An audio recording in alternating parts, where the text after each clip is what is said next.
अस्सलाम वालेकुम। कभी आपने गौर किया है कि जब किसी का वक्त अच्छा हो जाता है तो सब लोग उसकी तारीफ क्यों करने लगते हैं, और जब वक्त बदल जाए तो वही लोग उसे नजरअंदाज क्यों करते हैं? मौला अली अलैहिस्सलाम ने इस हकीकत को एक बहुत गहरी हिकमत में बयान फरमाया है। आज हम एक ऐसी कहानी सुनेंगे जो आपको दुनिया के बदलते रंग दिखाएगी।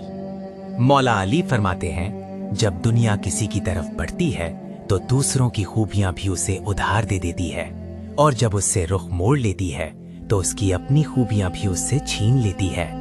यानी जब इंसान कामयाब होता है तो लोग उसमें वो खूबियां भी देखने लगते हैं जो शायद उसमें होती ही नहीं, और जब वक्त बदल जाए तो उसकी असल खूबियां भी लोगों को नजर नहीं आती।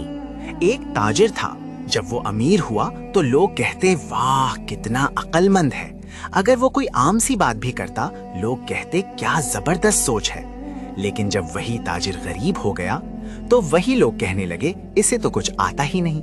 बिल्कुल ऐसे ही जैसे एक स्कूल का बच्चा, जब उसके पास महंगी चीजें हों तो सब उसे ज़हीन समझते हैं, और जब आम चीजें हों तो उसे नजरअंदाज कर देते हैं। तो इस हिकमत से हम क्या सीखते हैं?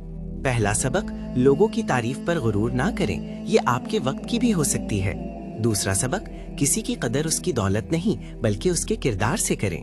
तीसरा सबक, अगर आज लोग आपकी खूबियों को नहीं देख रहे तो मायूस ना हो, वक्त बदलता रहता है। याद रखें, असल कीमत वही है जो अल्लाह के नजदीक हो, ना कि लोगों की नजर में।